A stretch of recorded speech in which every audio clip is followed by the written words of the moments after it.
जय हिंद एवरीवन, मेरा नाम है Manish and you are watching my channel Manish present. मैं हो गया हूँ प्रेजेंट आज फिर से एक नए और एक इंटरेस्टिंग क्लास के साथ। और आज की क्लास का जो टॉपिक है वो है जीप रैंगलर। तो आज की क्लास में जीप रैंगलर का चैप्टर खोलने वाले हैं और जानने वाले हैं कि जीप रैंगलर का सफ़र वर्ल्ड वॉर से लेकर 2022 तक का कैसा रहा, राइट, और उसके सभी जनरेशन के बारे में। तो ज़्यादा देर ना करते हुए क्लास को शुरू करेंगे।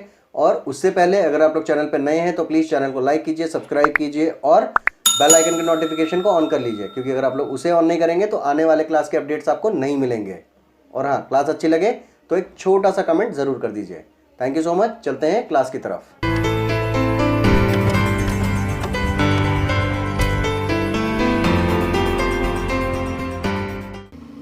वैसे तो जीप रैंगलर 1986 से जीप द्वारा मैन्युफैक्चर्ड कॉम्पैक्ट और 4 wheel drive of road SUV series है और प्रेजेंट में इसकी 4 जनरेशन अवेलेबल है। Jeep Wrangler GL recent generation के अनवेल्ड 2017 के अंत में किया गया था और इसका प्रोडक्शन जीप के टोरंटो कॉम्प्लेक्स में किया गया है।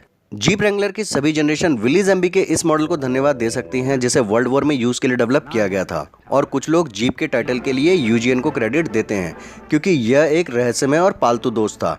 यूजीएन एक कुत्ते जैसा प्राणी है जिसे जीप के नाम से जाना जाता है और जिसे कहीं भी ट्रेवल कराया जा सकता था। विली ज़ेम्बी जीप भी ऐसी ही थी। विली ज़ेम्बी जीप कहीं भी जा सकती थी, इसलिए सैनिकों ने इसे जीप कहा। लेकिन मियामी लेक ऑटोमोबाइल के अनुसार विली ज़ेम्बी यूएस आर्मी का एक ट्रक था और इसलिए इसे भी कमांड रिकॉग्निशन से गुजरना पड़ा, मतलब सैनिक परीक्षण से गुजरना पड़ा। सैनिकों ने इस जनरल पर्पस उपनाम को छोटा करके जीपी कर दिया और इस एसयूवी को वॉर के बाद भी सिविलियंस के लिए नहीं बनाया गया और 1986 तक रैंगलर के नाम को अडॉप्ट भी नहीं किया गया था। और पहली जीप जनरेशन 1944 में शुरू हुई, जब विलीज ने सीजे यानी सिविलियन जीप को प्रेजेंट किया। कैनवस टॉप, टेलगेट और गियर लोरिंग को एडिशनल सिविलियन यूज़ के लिए सिविलियन जीप को थोड़ा रिप्रपोज किया गया था। इसके साइड में एक स्पेयर टायर भी लगाया गया था और इसके मिलिट्री वर्जन में एक विंडशील्ड था जिसको आप नीचे मोड़ सकते थे और ये फीचर आज भी अवेलेबल है। यहाँ तक कि जीप की ग्लैडिएटर में भी ये फीचर अवेलेबल है और ये इसलिए काफ़ी डिमांडिंग है। हैमिंग का एक 60 मिनट का एपिसोड था जिसमें सिविलियन जीप को अनसेफ होने का दावा किया गया। इस एपिसोड ने दावा किया कि सिविलियन जीप में एक हाई रोल ओवर जोखिम है और ये फोर्ड की ब्रोंको मॉडल में भी है। फोर्ड की ब्रोंको के बारे में तो याद ही होगा। अरे याद कीजिए, भूलिए मत। और अगर भूल गए हैं तो जाकर देख लीजिए, लिंक जो है डिस्क्रिप्शन बॉक्स में डाल दिया है। हाँ, यही वाला फोर्ड ब्रोंको है, लेकिन ये नए वाला है। अब थोड़ा हैमिंग के बारे में बता देता हूँ। हैमिंग एक ऐसी टेक्नोलॉजी है जिसका यूज़ ऑटोमोटिव इंडस्ट्री में इनर और आउटर क्लोजर पैनल को एक साथ जोड़ने के लिए किया जाता है और ये वही हैमिंग भाई साहब हैं जो पुराने वाले ब्रोंको की बात कर रहे हैं इस एपिसोड में। हालांकि कुछ वर्षों में लगभग 400 टेस्टिंग के बाद सीजे यानी सिविलियन जीप ने सिर्फ 8 रोल ओवर एक्सपीरियंस किया और उन एक्सीडेंट्स को ख़राब टायरों के लिए जिम्मेदार ठहराया गया। लेकिन सीजे को अभी भी नेम चेंजर की ज़रूरत थी और तब जीप रैंगलर का जन्म हुआ। जीप रैंगलर की फर्स्ट जनरेशन वाईजे, जीप रैंगलर वाईजे ने 1986 से 1995 तक इस सीन पर राज किया। इसने 1986 से शिकागो ऑटो शो में जीप चिरोको के कुछ अपग्रेड्स के साथ अपनी शुरुआत की। उदाहरण के लिए जीप रैंगलर फर्स्ट जनरेशन में एंटी रोल बार और सस्पेंशन अपग्रेड शामिल थे और तब जीप थोड़ी सेफ और अधिक कंफर्टेबल हो गई। फाइनली इसे एक डेली ड्राइविंग और ऑफ-रोडर माने जाने लगा। यह ऑफ-रोडर तो तब भी थी जब इससे स्क्वायर हेडलाइट्स निकली और जिससे जीप के फैंस थोड़े नाराज़ भी हुए। आईटी स्टील के एक रिपोर्ट के अनुसार जीप रैंगलर सहारा वाईजे मॉडल 1998 में सामने आया था। फिर ये 1986 की क्या कहानी है, पता नहीं यार। मतलब ठीक है, अब बोल रहे हैं तो आया ही होगा भाई। अब नेक्स्ट स्टेप की तरफ चलते हैं, जो कि है जीप रैंगलर टीजे, इसकी सेकंड जनरेशन।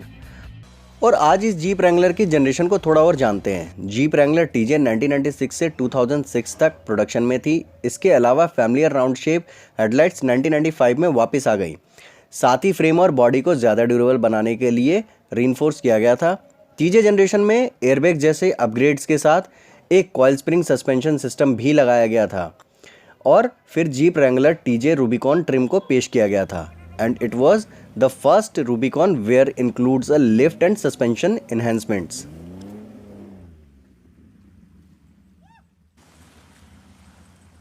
फिर दौर आया थर्ड जनरेशन का, यानी कि जीप रैंगलर जेके का।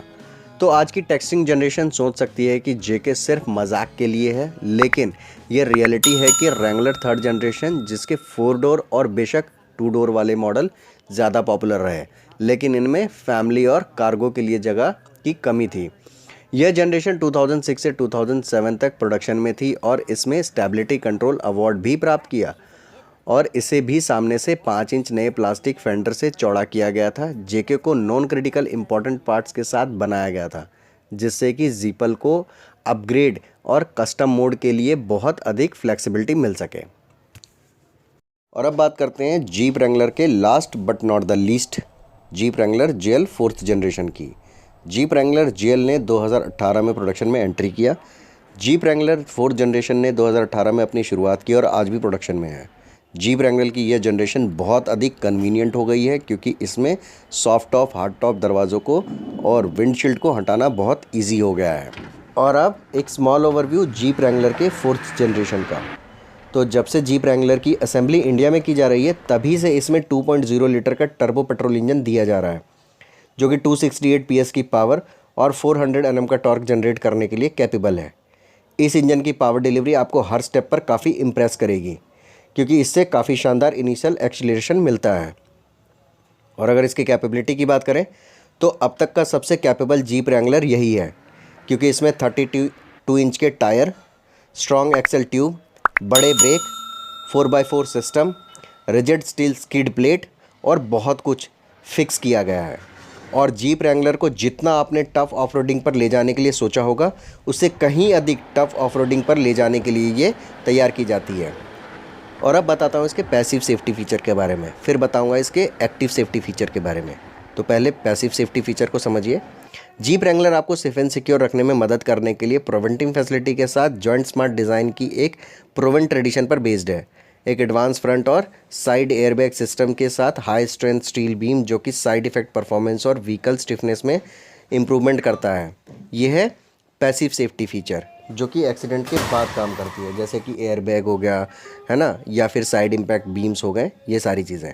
और अब बताता हूँ एक्टिव सेफ्टी फीचर्स के बारे में, जो कि एक्सीडेंट के टाइम पे उसी टाइम पे काम करती हैं, जैसे कि ABS या EBD जैसी चीज़ें। ठीक है, तो जीप रैंगलर 4LO में ड्राइविंग के लिए स्पेसिफिक कैलिब्रेशन के साथ ऑल स्पीड ट्रैक्शन कंट्रोल और ब्रेक असिस्ट सिस्टम और 4 wheel disc anti lock braking system provide करता है, ताकि व्हीकल कंट्रोल में इम्प्रूवमेंट हो सके और ड्राई और स्लिपरी वाली सरफेस पर रुकने का डिस्टेंस कम हो सके।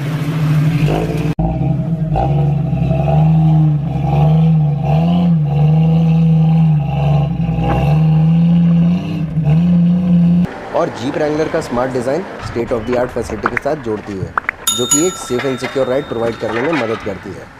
और इसके अवेलेबल सिस्टम्स में आपको अपने इन्वायरमेंट्स के बारे में विजिलेंट रखने के लिए parking sensor, rear park assist और रियर क्रॉस पार्क डिटेक्शन जैसे फीचर्स शामिल किए गए हैं। और अगर जीप रैंगलर के वेरिएंट्स की बात करें तो ये 2 वेरिएंट्स में अवेलेबल हैं। First unlimited and second one is Rubicon.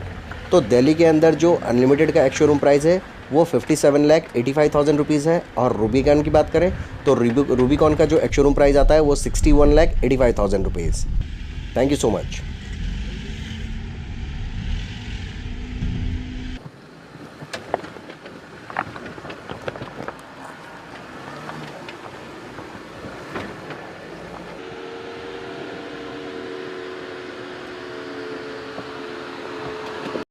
So everyone, आज के क्लास में इतना ही। मिलते हैं अपने अगले क्लास में कुछ ऐसे ही इंटरेस्टिंग टॉपिक के साथ। और ये इन्फॉर्मेशन अगर अच्छी लगी तो प्लीज़ चैनल को सब्सक्राइब कीजिए, लाइक कीजिए, कमेंट कीजिए और बेल आइकन के नोटिफिकेशन को ऑन कर लीजिए, ताकि आने वाले क्लास के अपडेट्स मिलते रहें।